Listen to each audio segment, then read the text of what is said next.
Welcome to another Mongoose how-to video. Lee Flaherty from the Mongoose Enablement team is going to walk us through how to integrate a Restful Web Service with Mongoose using SOAP UI. So, what I'm going to do is I'm going to begin by showing the Restful Web Service endpoint and WSDL with available URLs. If we click on the URL, we see that what we have is our standard server, and then appended to our server we have the IDO request service SVC. And if we navigate to this, what we get is access to a WSDL page. So if we click on the WSDL page, what we get is we get to see a full web service description, which includes all of the available calls that we can make. So if, for example, we take the XML configurations call, we'll be able to see what that does in a moment. So I'll copy that one to my clipboard, and what this does is this lists out the configurations in Mongoose. So here we see the list of default and Mongoose configurations. If I take my web service and just append XML configurations to that, it's going to come back with the list of configurations, default and Mongoose. If I substitute XML for JSON and send that through, then I get the same results in a JSON string. There's a number of different web calls we can make. For example, we can request a token. Now this one in particular is going to fail, so I'm going to take a copy of that URL and change my request to be XML token, and then I'm going to replace config with the configuration I want to connect to, default in this case.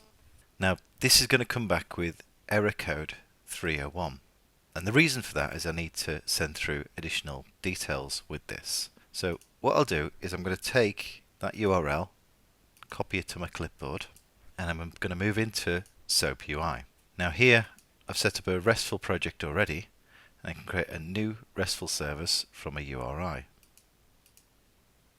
If I paste in my URL request in full and click OK, it's going to create a stub for that request. So I'm just going to rename this as getToken, for example, and then what I can do is I can modify and parameterize this as so.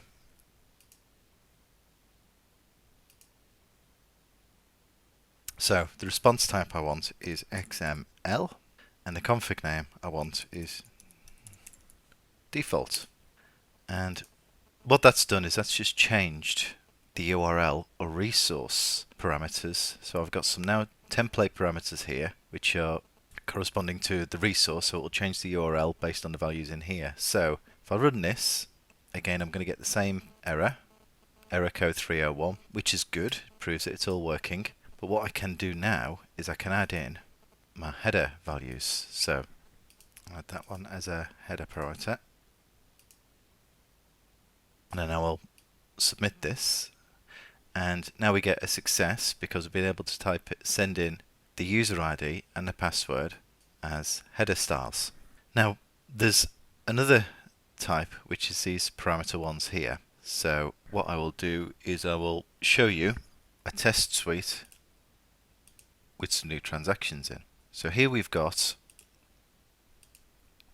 our get configurations, and we can run this as XML. We've also got a JSON test case, get configurations, run this as JSON and get the JSON response. So what we can do is we can build in test cases.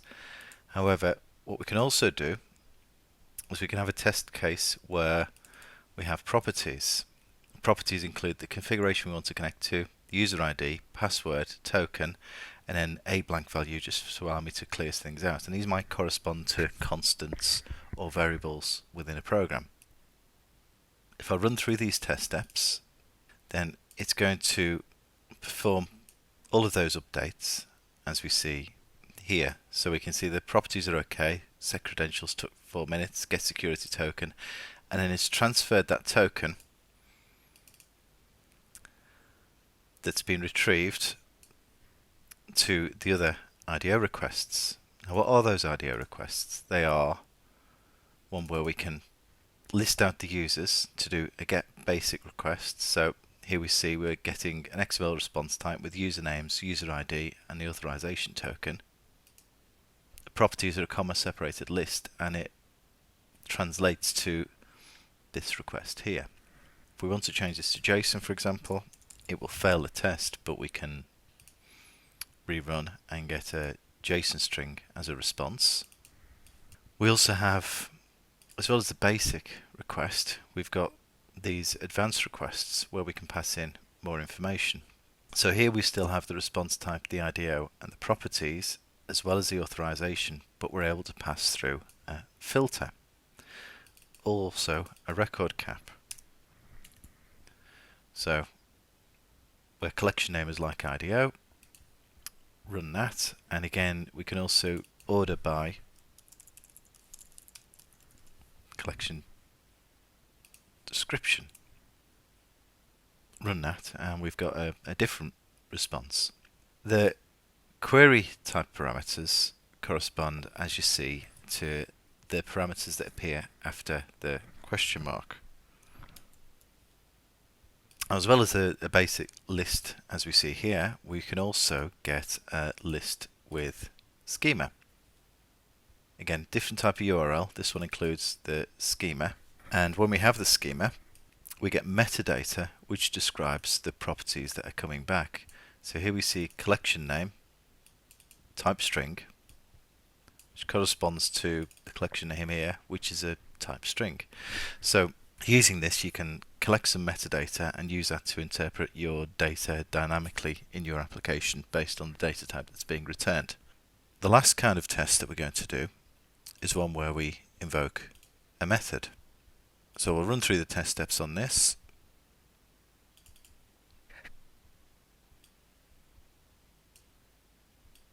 So here we see the result of the method invocation, and what we have done is we've gone to our language IDs IDO, and the methods available here include one where we can get the string table name from the IDO. String table name accepts a language ID and returns a string table name and the info bar.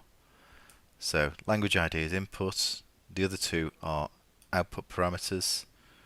So when we call this, we provide the ID that we're connecting to, the method that we're going to call, our authorization or authentication token, and then we comma separate the parameters.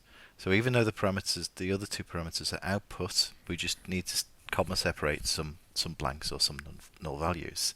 When we run these, we can get the GB strings file, and we can also get the Swedish strings file just by passing in different values. So this allows us to not just get data, but invoke a method. Other RESTful web services exist for updates, insertions, and deletions. Visit the Mongoose portal for more tutorials like this. For tech support, log an issue on Infor Extreme, and you can send your general questions or comments to mongoose@infor.com. If you'd like to stay up to date on what the Mongoose team is working on, follow us on social media. Talk with you soon.